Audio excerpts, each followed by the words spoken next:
Hi everyone, welcome to Camilla Cava Food Photography Podcast, a place where I interview talents in food photography industry to learn ins and outs to help you and myself grow as a food photographer. In today's episode, I'm speaking with a wonderful food stylist, Suzy Eaton. Suzy has an extensive list of very well-known clients such as Walmart, Subway, Coca-Cola, KFC, and Dr. Oz. She also teaches food styling, and I've been following her amazing Master the Art of Food Styling course, which has so many amazing tips and tricks and helped me to improve my styling skills. So I figured I'll try and ask her to join the podcast, and yay, she was more than happy to jump on a call with me. So I'm very, very happy to share this episode with you guys, in which we obviously talk a lot about food styling, but also Suzy shares a lot how she established herself in the market as a food stylist, how she learned food styling, and some really awesome tips and tricks that will be helpful in your photography as well. We also talk a lot about commercial photo shoots, how we work, who is involved, and just how to keep a good flow going between the food stylist and chef and photographer. So without further ado, let's welcome Suzy. Hi, Suzy. Welcome to the podcast. Thank you. Thanks for It's having very me. nice to have you. Yeah. So, can you tell us a little bit about yourself for the listeners that might not know you? Yes, so my name is Suzy Eaton, and I'm a professional food stylist in the state of Utah, Salt Lake City. I've been a stylist for about 18 years, and I travel all over kind of the west coast of the United States to do my food styling. I'm married. Together we have 6 children, and they're all grown and out of the house, so we're having a really good time right now.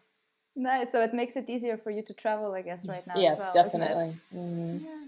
Although there's 18 not a years. lot of traveling going on right now because of our situation, but Uh, it makes oh it tough. yeah. So I'm curious how it is for your work right now because of Corona. It definitely affected it. Right when I don't know what point of time you guys sort of locked down or took it seriously, but for here it was March.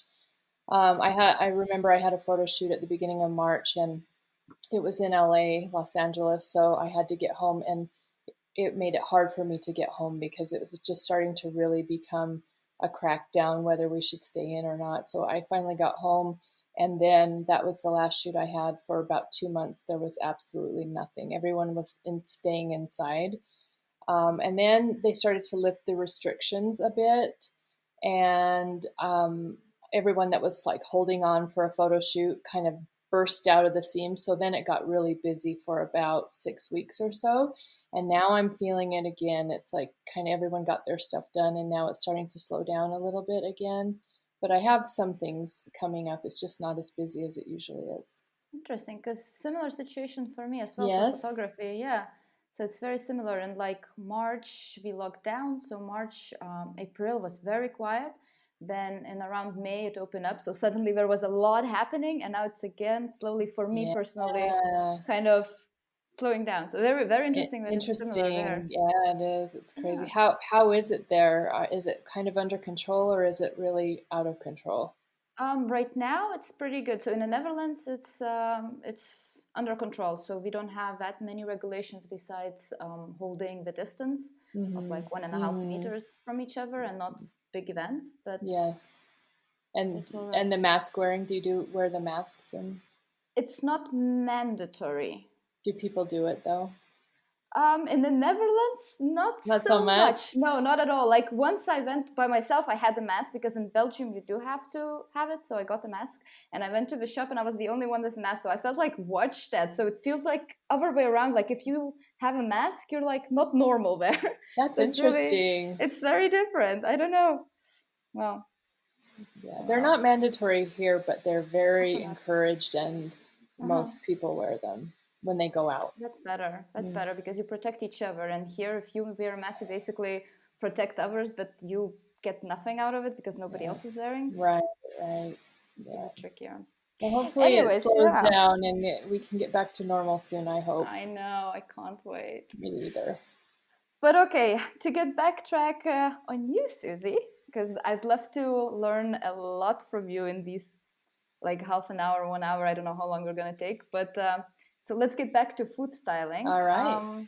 And the first thing I wanted to ask you, because I saw you worked with a lot of exciting brands like Wendy's and McDonald's and Walmart, Pepsi, like many, many really big brands on your list. I was just wondering if you could tell us a little bit more how the commercial photo shoot works. So how does it work? Who reaches out? Who plans everything? And Right. Well, for companies like that, they of course have ad agencies handling their marketing. So in those situations, it's almost always the ad agency, the advertising agency that will contact me. There's always someone in charge of production in their ad agency, and then there's an account manager and all kinds of people on the team. But there's one person specifically that will put the photo shoot together. Generally, for those kind of companies, they're commercials or video shoots. They're not as often just still shoots, but sometimes they are. But either way, it's always the ad agency that will contact me and then arrange for either a photographer or a production company or a videographer or whatever it's going to be for. So that's how it starts. They're always very, very organized by the time they contact me, and they usually have storyboards. So they'll approach me and they'll check my availability and my rate, which is usually right in line with everything. But they usually have dates set. Unlike some of my other clients that will wait for me, when they have a shoot plan, they have it planned. And if I'm not available, then I'm just out and they have to find somebody else. I have other clients that will ask me about my availability and they'll work around my schedule.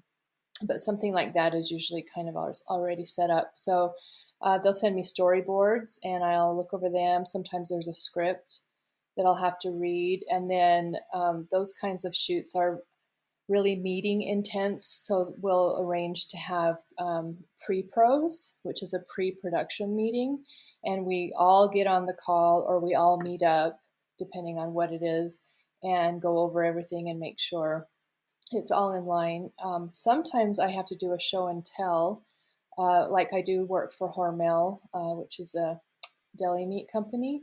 And I always have to do a show and tell the day before. So we'll prep. That one's always in Los Angeles. We prep. We bring in some ingredients of what we think they're going to like based on the storyboard, and then we'll put together a few sandwiches with different kinds of bread, or we'll set them up a certain way, and they're all in there in a meeting, and we take the sandwiches in kind of for them to approve, and they decide what they like, and then that way we know the next day when we're on set that that's the sandwich we're going to use, because time on a commercial is really close and you can't keep anybody waiting, and there's no time to make those kind of decisions on the day of the commercial for them to come out to the trailer or where I am and choose a sandwich. They want to know right up front what we're going to do. So they're very planned.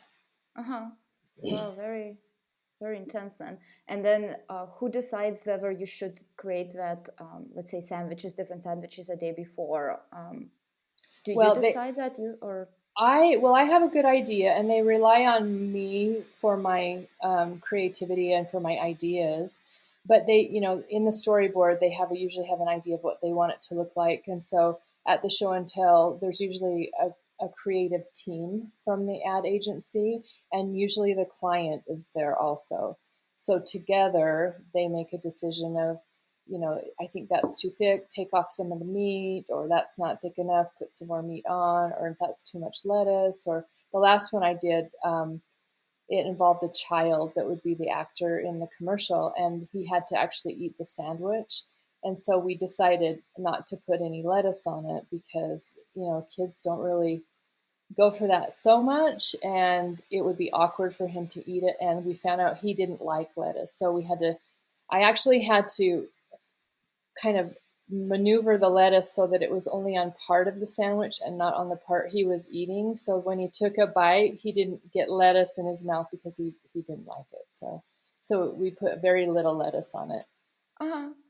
Damn, but that also sounds difficult because usually when you style, you also put lots of, let's say, how are they called, like the pins in the sandwich. And for Mm-hmm. such commercials, you can't even use that. You can't do that. So, depending on who the talent is, and you want to be respectful of them. You don't want them to bite into anything that would be gross or harmful or anything like that. So, I usually have to talk to the talent, and sometimes if it's like I did a hamburger for Dr. Oz. I don't know if you know who that is, and it was a big tall hamburger that he had to hold, and we didn't want it to slide apart, so I had to put the pins in. I had to tell him where they were, and then sometimes we leave a space that they can just bite into. I can't remember what we did with the child. I don't think we put anything in it. No, right? I With the think we child, just gave him a sample. You know why? Because it depends on how tight you are, how tight the camera is too. And sometimes if you're far enough away and they're biting, you don't have to have that perfect sandwich. It just has to look good, so you don't have to have all those pins and things in there. right, interesting. But then, let's say, still image production is probably less intense than video production, isn't it? It's Or not? different. Well, so that's interesting. So for commercials, a lot of there's people involved. You have a commercial and it's like lifestyle. Usually, you're seeing people enjoying the food and whatever that's going on, and that allows for the food not to be so front and center. It still needs to look good, but it doesn't have to be so perfect. But there's usually some sort of a product shot. Even in a commercial, they'll pan across. So there's usually one time at least that I have to make a perfect burger or a perfect sandwich that they'll pan across, and maybe the product is sitting next to it. But in still photography, it's all about what the food looks like. So video commercials are really stressful because they're just so fast, and you just have to stay on it all the time. So that part's stressful, but there's a relaxed feeling with the food sometimes. But in Mhm. still photo shoots, it's the food has to look good constantly, and you're constantly fixing it in camera and remaking it, remelting the cheese, things like that. So they're stressful in different ways. Yeah, right. Makes sense. And then let's say the photography, still life photography shoots. How long do they usually take? Is it usually like one day, or do you sometimes work like a whole week on one Hmm. product? It can be Yeah, anything. It depends on the shot list, and yeah. so that's one thing that a lot of times my clients rely on me to tell them how many days it will be, because they'll approach me and say, "This is what we want to shoot." I'll ask for a shot list, and sometimes they come at us with 50 things or 25 things, and in general, we can shoot anywhere from 6 to 12 things a day, depending on how much cooking is involved, if they're hot things or cold things. So if it was a restaurant that wanted to do just burgers, which I've done that just we shot like all of their burgers. Those things take a little bit more time, and we may only get like 8 done a day. So if they have 20 things, I will tell them, that's a 3-day shoot or a 2-day shoot or something like that.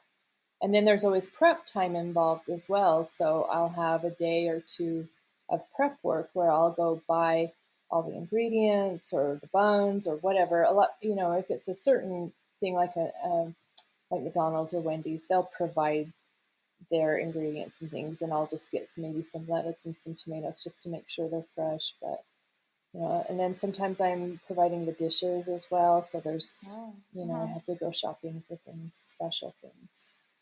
Right. Makes sense. Mhm. And then usually, like, just to follow up on that, do you usually then purchase, let's say, props like plates and stuff, or do you rent it Mhm. out? No, I purchase all of it. It Right. depends on where you live. In Salt Lake City, we don't have any prop rental houses or anything like that. In Los Angeles, they do. They have prop rentals. But even then, it's really the rentals are as expensive as it is to buy things. We return a lot of things if we don't use it because we always overbuy. So recently, I did a shoot for a tea company, and I way overbought. We bought so many teacups and so many coffee mugs and so many props. and then we used 6 or 7 of them, and then I just returned all of the rest. So the return Right. day also takes time too. So I have Oh to my God, I yeah, have to true. charge for return time as well. So Makes sense. But it's nice to have all the options, of course. Yeah, yeah, definitely, makes sense. because you never know what things can be very planned. They can have a storyboard, whatever, and think that they know what they want for a particular color of bowl or whatever. But almost every time when you get on set, either the bowl's too big or it's too small, or it doesn't work in camera, and then they come back and they're looking for things and they're asking you, "Do you have a blue bowl? Do you have a bowl that's smaller than this? Do you have?" Which sometimes, that's another thing we do on show and tell days is they actually pick the props they want to use, so there's no Mhm. guessing. But in Right. general, it's kind of a fly by night thing where you're just at the last minute switching everything out because it didn't look as good as they thought it would. Or it didn't work. Uh-huh. Makes sense. Hmm. That show and tell was something completely new for me, so I'm very Yeah, interested. Yeah, I yeah. never heard about that, to be Not a honest. lot of people do that, but the bigger companies do that because Mhm. And time is money, and they want it all picked out. yeah, and that's usually with the food stylist, or is food photographer also involved in that part?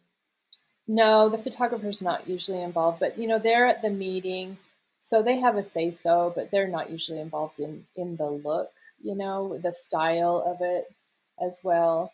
And a lot of times, in shoots like that, there's a separate prop stylist than there is a food stylist. So when I work in Los Angeles, I don't do props. They have it separated, so I only have to worry about the food. But then here where I live, I do both.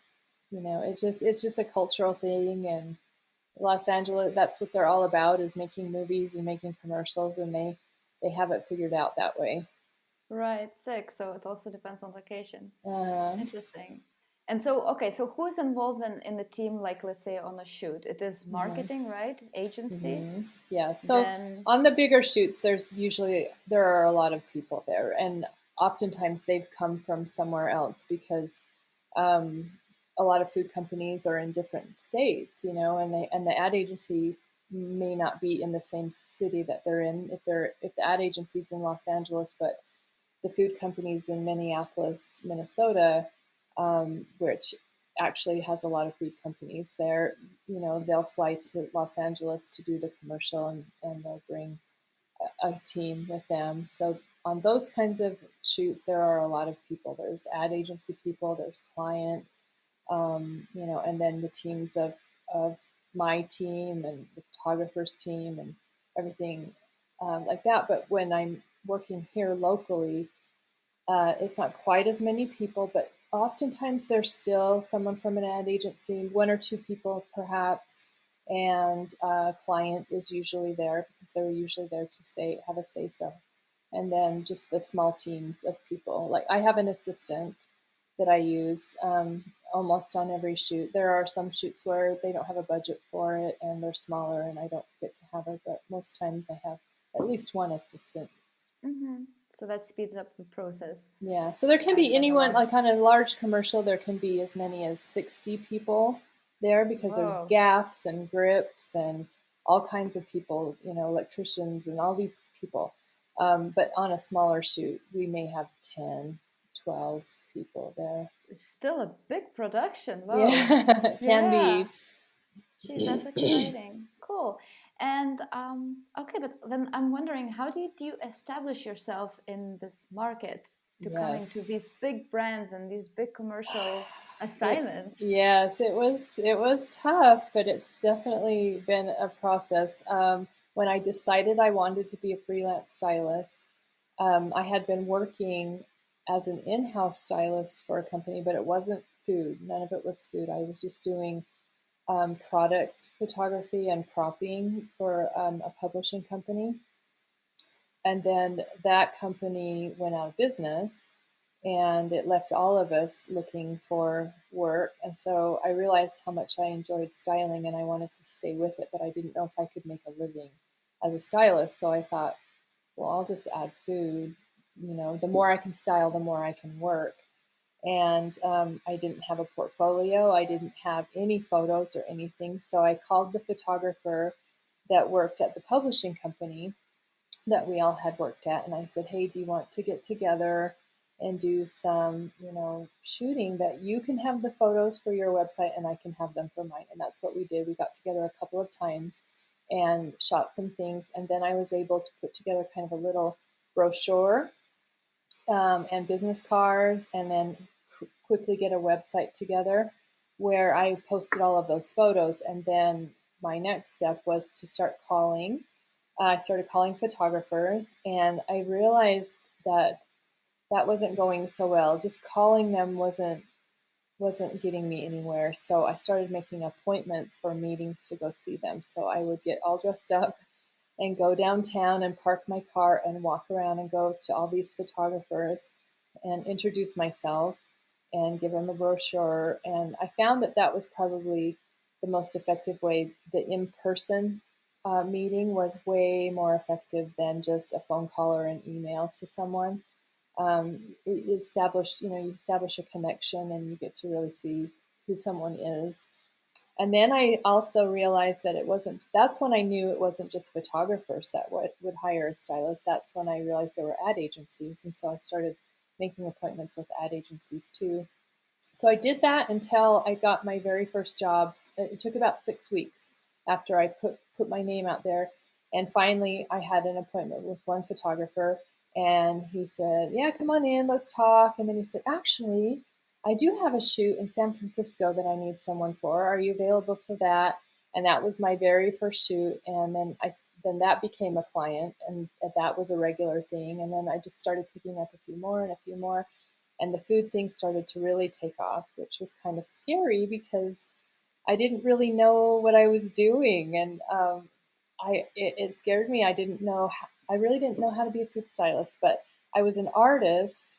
So I knew that I could figure out a way to make it look good, because that's what I do anyway. When you're an artist, you figure out, color, you're painting and you're doing all these things. So I knew that I could figure some things out, and that's kind of how that started. But it took over everything, because there's a big need for food styling. There's not a lot of people who do food styling, but there's a lot of people who do prop styling and things like that, or set decorating, and that I was doing all of those things. But the food really started to take over. And then it just became word of mouth. After that, it just, after you work with one photographer, then somebody may say, hey, I saw you did a food shoot. Who did you use for the stylist? That's how it happened. And now everybody just knows that Right, I'm so the you food don't have to do stylist. too much of the cold calling or marketing or I don't anything. do It's just, any. I don't do any of it anymore. wow. And then Like, as far as like the Los Angeles thing, how that happened, I ended up getting an agent because somebody was looking for a stylist in Salt Lake to do something, and they had called an agent in Los Angeles and said, hey, we need to find a food stylist. Can you help us find one?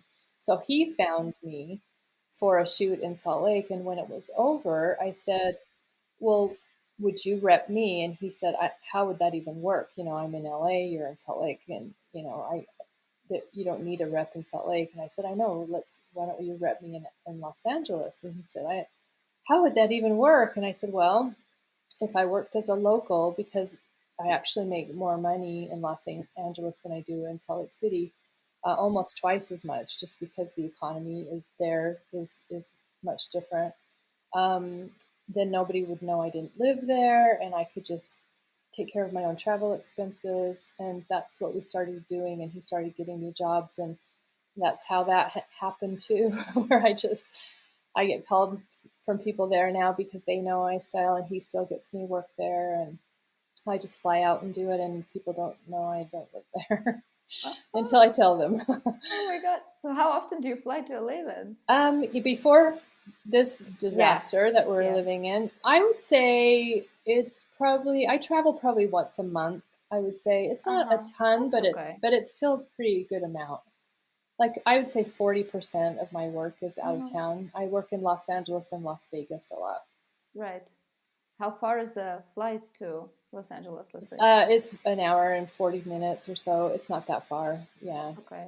Hour and a half to Wow. 2 hours, It's So not now you have bad. an agent even. Yes. That helps. Yeah, Nice. it helps for a few things. It really does. Okay, and how did you, because you said you had the artistic view, of course, but how did you learn all the little tips and tricks and food styling? Because it involves not only artistic, it involves all these little things and Yeah. tricks and right? Yeah, it just most of it I just figured out. Each shoot is different, and I started figuring out, you need to pin things, and I figure out you need to glue this or whatnot. But um, as I did other shoots with different assistants, sometimes the assistants would have a trick that they had learned from another food stylist, and I would pick that up. There are books available about food styling, and I bought one a long time ago, and it had some tricks in it. I remember seeing just out of the blue, sometimes on television there would just be a segment on some variety show. I remember on Rachel Ray. I don't know if you know who Rachel Ray is, but she's a cook here that has a television show. And one day she had a food stylist on, and the food stylist showed how they made turkeys look brown without cooking them. And that's now one of my biggest tricks. I make turkeys a lot, and it's with that same technique where you spritz it with a combination of soy sauce and kitchen bouquet, which is a browning agent, and you just use your torch to brown the skin, and you don't actually really cook the turkey. So I do Right, that often now. right. So just learning as you go, basically. Yeah, yep, yep. Right. Yeah, once you have enough experience, you have to figure it out. It's almost like a MacGyver thing. I don't know if you we're in different countries, but MacGyver was a television show where he was able to fix and build and make anything with crazy little nothing, a toothpick and a Q-tip. He could make something, Uh-huh. and so there's a phrase here called when you MacGyver something. It's you're constantly coming up with a quick solution to how to make something happen with what you have on hand. So that happens a lot. Interesting. And I wonder, like, because often as a food stylist, you basically make food not really edible, but making it look delicious. And I'm starting to more and more do that as well in my photography because usually I style my own food unless it's a Hmm. bigger assignment. But usually I style my own food, and like I started also using your tricks because I followed your course, which is really great by the way. I really loved it. Thank you. So I'm starting to use the tricks, but sometimes it feels so hard to just ruin that food and not It, be able to eat it. So do you overcome that? no, I've never Oh, overcome that. I still, after all these years, it breaks my heart to throw away uh, a whole Thanksgiving dinner, or every time it just the food waste is just heart-wrenching.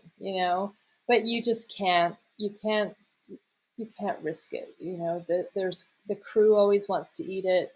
Just certain things, often we can eat them. There are lots of times where we make big dinner table settings where the food is edible afterwards. It just depends on how long it sits there. Meat, usually not. I don't usually risk people eating meat after I've messed with it. And oftentimes it's undercooked anyway. But sometimes there's things they can eat. they're still possible. Yeah, but Okay. generally we throw it away. I I hate know it. it's so hard. I I was know. wondering how you feel, like if you get used to it at a certain point or not, because I'm trying to overcome that. It's Yeah. really When I do tricky. it at home for myself, when I shoot, Yeah. I try really hard to make sure there are things that are edible. I feel like it doesn't sit out as nearly as long when I'm just doing my own projects, because I just do one at a time, and I may make something and just hurry and shoot it and then keep it for dinner or put it back in the oven or something. Baked goods obviously are easy because they don't die on set, and you can eat them afterwards if you make a Yeah, pie. that's the photograph for sure. Yeah. Yeah. Right, makes sense. Okay, so that was one thing. Now I wanted to talk with you a little bit about workflow with food photographer, because a lot of listeners are food photographers, and I Yes. wonder if you have some, let's say, tips or some experience what makes the collaboration of food stylist and food photographer go very well. Mhm. Yes, I feel like it's important for them to work together, for us both to work together. And I can't think of a time when it hasn't worked out that way where there is interested in knowing what I need as I am that they need. There's just never been a time that I haven't gotten along with a photographer. So generally at the beginning of a shoot, it depends on where we're shooting. There's um, a lot to bring in, a lot to unload. They have a lot to unload with all of their gear, and we have a lot to unload with all of our props and the food that we bought, and we get it really organized. And then the first thing I do is go talk with the photographer, and we look at the shot list. And so a shot list may comprise, say there's 10 things on the shot list and they're listed 1 to 10, say. But that doesn't mean we have to shoot them in that order. So I'll sit down and look at it and think, what's the most efficient way to shoot these things? Maybe 2 of the things on the list have strawberries in it, say. So would it be more efficient for me to just shoot those 2 together while we have all the strawberries out, or a certain thing, a certain kind of meat, say and I also need to think about the angle of the shot. So a lot of times the client doesn't know, they're just relying on us to decide what's going to look best. And so certain things have to be shot at certain angles. A hamburger, you don't shoot overhead unless you take the bun off and you can do something really creative, but you shoot those straight in. So that we know. And then other things, there might be a lasagna that might look really nice shot overhead. Or maybe we shoot it kind of at 2/3 and we lift out the piece of lasagna so you can see all of the layers. I have to think about all that. So I sit down and I look at the list, and I start to categorize it in overhead shots and 3/4 and, or 2/3 or straight in shots. And because I don't want the photographer to have to set up everything for overhead and then switch over to 3/4 and then go back to overhead, it's very unproductive for all of us. And so a lot of times we'll separate it that way, where I'll say, well, let's just do these 3 because I know we're going to shoot those overhead. And then you can change your camera to 2/3 and we'll shoot these 3. And that's often how we do it. Makes sense. Yeah. Yeah. And then on the set, you basically always keep communication going, right? So Yeah, that and everything goes smoothly and quick. yes, and you have to be humble.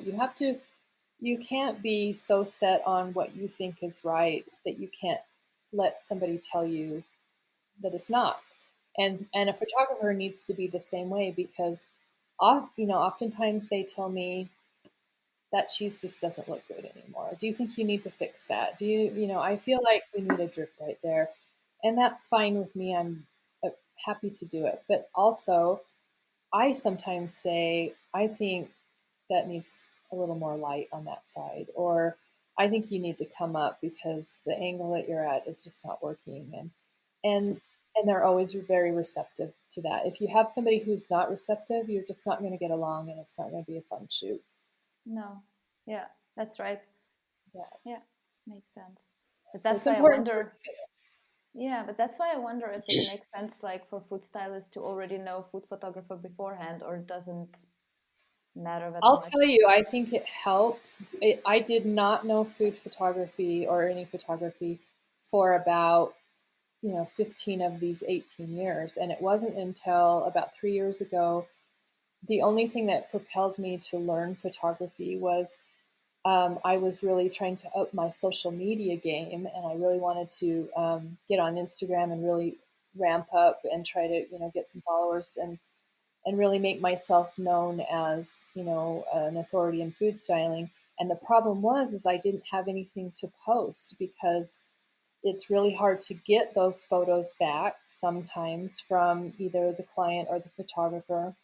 But oftentimes they're not things I want to post, because everything we shoot isn't glamorous and pretty. It just isn't. Sometimes I shoot, steak seasoning, or dehydrated food, like food storage kind of food, like emergency food, where it's been dehydrated and put into a package, and you pour water on it and rehydrate it. That's never going to be pretty. So there's a lot of times where I wouldn't post things like that. So I just didn't have any content, and I was really frustrated asking for photos, and then oftentimes you can't post them for a while because you can't post them until the client uses them. You don't want to be the first one to post a photo that is proprietary, that they have a big launch coming in 3 months. They're launching a product. You can't post that before they do. So there was just so many times that I couldn't use photos or get them, and or I can't shoot the way I want to. Sometimes, excuse me, I can't style the way I want to because it's just a simple product and they don't want any props, or it needs to be perfect. I can't get messy because it's a perfect burger. Just all those reasons. So I thought I just need to learn how to take pictures. And so I started, and I never thought I would get to the point where now I'm shooting, for people. It's kind of a progression, as you know. You get better and you get more brave. And so now I'm able to shoot what I want to shoot and post what I want to post. And, I still post photos from clients, but mostly I just post my own stuff. But yes, your question was, I find that now that I understand photography better, I still don't understand it like, someone who studied for years, but lighting it, being on set for all those years and watching photographers light sets was a huge benefit to my photography because I knew right away how to light things. It just helped me a ton. I knew how to bounce, I knew how to fill, I knew how to do all this stuff. But so now I feel like I can have better dialogue, better communication with a photographer now that I understand a lot of what they're doing and what lens they're using and why they're doing things. So it does help. It makes sense. It's not necessary, but it helps. No, but it makes sense. Then you can better communicate with them. Yeah, makes sense. Yeah. Nice. Okay. And next question then will be, how do you usually prepare before we shoot? Do you like, let's say if you get a new dish that you haven't tried, do you practice at home beforehand, or? I don't. I don't. I just feel like I just feel like my creative brain knows, like, or that I've done it so long that I know what will look good. Like, is it going to be a complementary color to, like, say I was going to shoot a casserole dish full of au gratin potatoes or something. They're kind of yellow, they're yellow, that creamy white yellowy thing. So I'm thinking maybe I should go with something a little blue or a little gray that will kind of complement that. I definitely probably don't want to use a white dish or a cream colored dish because I don't want it to blend in. So I just, you think of things like that. You start to plan. And then, like I said earlier, I always have options.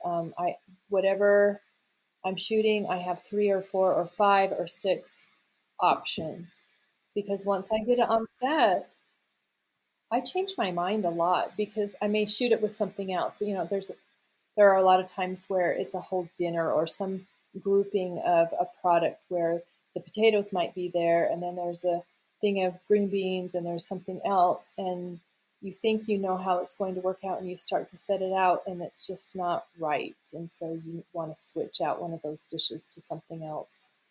So yeah, you have to kind of think that way, but I think it's important to plan. I kind of preach that as I teach that I think it's important to have a plan and to decide those things and even practice. That's the advice I give other people, but I think just because I've done this so long, I don't do that. I plan enough to know I need certain I know I need casserole dishes, and I know I need big bowls, and I know I need serving spoons. I know what I need, but I don't necessarily pick out the specific one or try it out beforehand. Because this comes so natural to you already. Yeah. Yes, but I will say, as we were talking about working with photographers too, it's a huge help to a photographer to give them some sort of a stand-in or something they can have on set to get their lighting right while I'm making the food. So if I have a setup like that, I may just go ahead and figure out the configuration of my setup, and I may put that casserole dish in there and that bowl and all those, and put them in the place that I want. Then they can start shooting and getting their lighting right, even though the food's not in there. And then I make the food and I switch it out, or I'll give them, a messy hamburger that they can Yeah, like a look fake at. dummy. Yeah, Yeah, dummy. Yeah. So, yes. makes sense. And then the dishes you prepare then beforehand, or is there a chef preparing? Like, let's say casserole dish. No, no, not usually. I mean, it depends on where I work. If I work in Las Vegas, there's always a chef because I'm always working for a Las Vegas restaurant, All and the right. chef Mhm. will start to prepare it, and I have to talk to them ahead of time and tell them this is how I tell them to do it. I have a make me one dish so I can see what it looks like, Yeah, and then I have them give me all of the components of that dish, and I build it for really camera. great. Hmm. Yeah, so sometimes chefs can get a little offended because it seems like it's implied that they can't do that, but it's not about that because of course they can do that. They plate beautifully, but this is for camera and that's a whole different thing. And I know where the camera's going to be. I know what needs to show and I know that it needs to be extra shiny or whatever. So that's how I work there, but most of the time we do cook our own food. My assistant is a really good cook, so she'll do the majority of the heavy cooking and then pass it on to me at a certain point, and then I'll take it over and finish the styling of it. And she's worked with me for so long that she knows how to cook things for me to style. She knows to make extra broth or that this needs to be thicker or the soup needs to not be hot because you don't want your soup hot when you shoot it. It's better if it's just warm or cool. Then you don't get the skin on it, unless you need steam, but that's a whole other topic. Yeah, so Right. we do a lot of cooking. And you do that probably day before, depending on the food, of course, right? Or on Not the day usually. itself. We On the day itself. try, yeah. I mean, I try to prep what I can, but Yeah. I just find that there are very, very few things that I can make the day before that still look good the next day. I just feel like everything looks better if it's just prepared right before. I mean, baked goods you can certainly do the day before. Bread doesn't need to look fresh. It doesn't have to be fresh out of the oven to look good. It will still look good. So cupcakes and things like that, of course, you can make desserts ahead of time, but I find that even chopping vegetables, slicing up peppers or potatoes, they just don't look good the next. They start to curl because you have to keep them in water. You have to keep them fresh, so you keep them in water, and they start to curl, and it's just better just to do it right before. That's, yeah, Yeah, makes sense. yeah. And you mentioned that sometimes chefs get offended Uh-huh. if you have to style their food, like recreate the dish. But so, how do you manage your communication? Do you explain why you're gonna style it yourself? Yes, I do. And I'll tell you that it rarely happens. I've had a few occasions where I've had kind of stubborn chefs, and it's only like that for the first shot. And then we become best friends. They realize that I'm not stepping on their toes and that I know what I'm doing. But I think the best thing to do in that situation is you have to be confident in what you're bringing to the table. So in the beginning, I think I was probably a little more leery and afraid of the chefs. I didn't want to offend them. I knew that they were very skilled in what they did, and I didn't. I thought they probably know what they're doing more than I know what I'm doing, but it's a different job, and I do know what I'm doing. So I've learned that I'm kind of the one in charge in that part of the shoot, and I have to be in charge, and I have to go in and just take charge and tell them this is what I need. I need it, and I just tell them. And sometimes you can feel that tension in the beginning, but like I said, it only takes one shot before they get it. And we're communicating very well, and the rest of the day just goes great. Great. Oh, I love your confidence in your own work. I love it. It's so funny because I'm really not a confident person in the rest of my life, and it's a real contradiction that when I talk about food styling, I really feel like I know what I'm talking about, and I feel like I can talk about it, and I can tell people, and I can teach people. But then I step out of that arena, and I'm doing this or that or the other, and I'm just the okay, but I'm just not as confident. So It I'm just means like happy. you're a total expert in your area. Thank Yeah, you. you feel completely confident. That's amazing. I do feel confident. That's amazing. Yeah. Nice. Okay, I'm slowly trying to wrap up and not Yeah. to hold you too long. Um, okay, I have another one that I really want to ask. Okay. What learnings in food styling you think did the biggest improvement on your work? Oh, I thought about that, and that was probably the hardest question that I had to think about because there's not really any one thing, and I can't think of too many pivotal moments where I just thought, "Oh my gosh, I just learned something huge." But I will say that probably the most helpful thing to me and in food styling that's, specific to food styling is when I learned how to make fake ice cream and became confident in using it and started, adding it in to places where I can use it has helped me a ton in a lot of stress for certain things. And ice cream's tough. If we're shooting for packaging or something that's really about their product, it has to be their product. We don't use fake ice cream for that. But there are a lot of times that there's a lifestyle situation where you have a bunch of kids eating ice cream at a table, or I don't know, just different. Somebody might be having an ice cream cone in the park, walking their dog while you're shooting something else. That kind of ice cream can be fake, because and then it's obviously not going to melt because you do so many takes of things like that.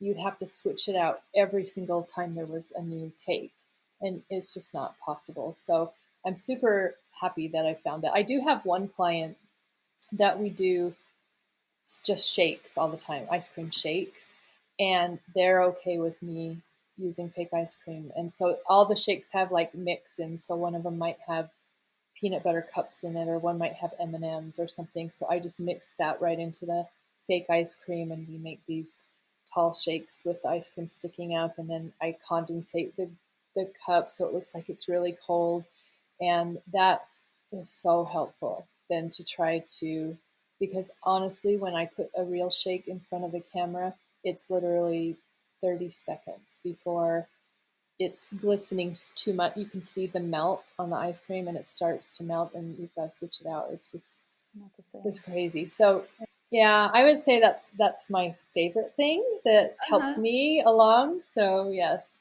Nice. Thank you. Okay, then I have one very particular question about food styling. Is I didn't got this in your course, I believe, so I wanted to ask it quickly Okay. here. Is how did you make raw meat look good? Because I saw a picture on your Ah, website and it looks really good, and I wasn't like, if you get a piece of raw meat, it doesn't look like, right. I don't know. Yes. So meat is a very tough thing to work with. And Yeah. so if you're talking about red meat, Yes. particularly, as soon as red meat hits the air, it starts to oxidize.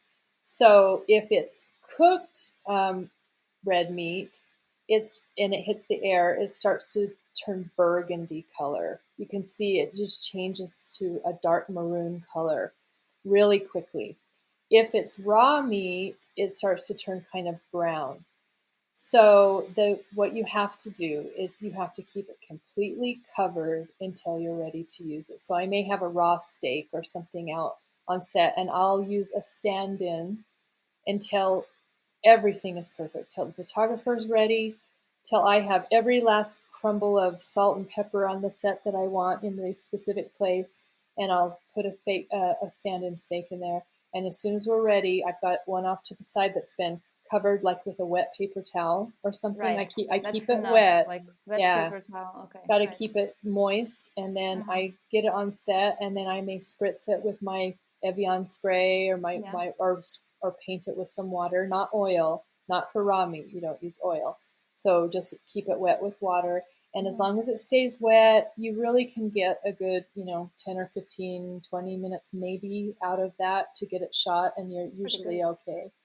Sick. Yeah. Okay. I was And very curious. then you can flip it over if you have to, because then the other side's been Ah. sitting down and it stayed protected, and you can flip it over. But usually there's only one pretty side to everything anyway, so you can't get a lot of Right. two-sided. So for that reason, we always have a lot of food too. I don't just buy one steak for a shoot where there's a steak. There's 6 steaks because we go through and pick the prettiest, and sometimes they die and we have to switch them out. So always plenty of food. Makes sense. Yeah. Cool. Okay. Almost the last question is. You're fine. No, but I'm so okay. Never mind. This is Almost fun. the last one is basically what would be your recommended like a blog or a book to learn more about food styling besides your course, because your course is very recommended, everyone. It was really, really interesting. Thank you. I appreciate that. I will tell you that I follow, certain people. You probably do too, but Joni Simon from the Bite Shot, she's my favorite because She's great. she's so good at everything. But it's because of her that I started using the artificial lighting. When I started my photography, I was only using natural light, and it became very difficult because I'm busy and I work all the time, and I can't be home all day when there's light. So. And I really appreciate her courses and her knowledge and her willingness to share her knowledge. I follow a lot of people lately. To Love Studio, Rachel Kornick. Yep. I really like. She's come out with a lot of new information and talking about composition. There is a food styling book, and it's sitting right over there in my house. And I want to tell you what it's called, and I cannot remember. It's too far, isn't it? Yeah, it's called. I can grab it really fast if you want me to show you. But I actually would love to write a book about. I plan on, the first course I have out is all about food styling. I plan on releasing another course that takes the food styling into more of composition, what to do with that food now that it's perfect. I want to talk about the business side, how people find jobs, how they invoice, how they everything about it, to kind of finish that up. I feel like there's more to talk about, and then I would really love to compile all of that information into a book. I'm not announcing it. I don't have one on the table right now, but eventually I'd really like to come up with something like that. I will. I'll do it. But who knows when? Good. Who knows when? But if you can look up food styling books, and you'll find it. But there are a couple out there. They really just give you some of the cute tricks, what to do with meat, what to do with this, probably show you how to make fake ice cream, whatnot. But yeah. No, but I want your book. You got Okay, I will. I'll do excited. Yeah, fun. I will do it. Very exciting plans then. I love it. Nice. Okay, so the last question finally is, where can the listeners find you? Oh, awesome. They can find me on Instagram under Suzy Eaton Designs. That's SUZYEATON Designs. I also have a blog, which I don't work on a ton, but I do have a blog where I post some of my tips. I'm getting a phone call. Let me delete it. Okay. I post tips there. I have a YouTube channel that I sometimes release videos to, like how to make surfaces. I have a video coming out in the next week or so on how to make tile surfaces. I have a Facebook account, same thing. It's all under Suzy Designs, but you can find my website that way. And I still have a code available. I know I have a code right now. I have a code called Food Styling 2020, all capital, for $100 off my food styling. I know that ends on the 31st, which is on Friday. So, I don't know when your thing airs, but maybe it doesn't air soon enough. But anyway, I always have sales and codes to get, a discount on the course. Cool. Great. Well, thank you, Suzy. This was very, very, very interesting. Thank you. I'm so happy that you asked me. It was really fun. Yay, for me too. Thanks. Thanks. Okay.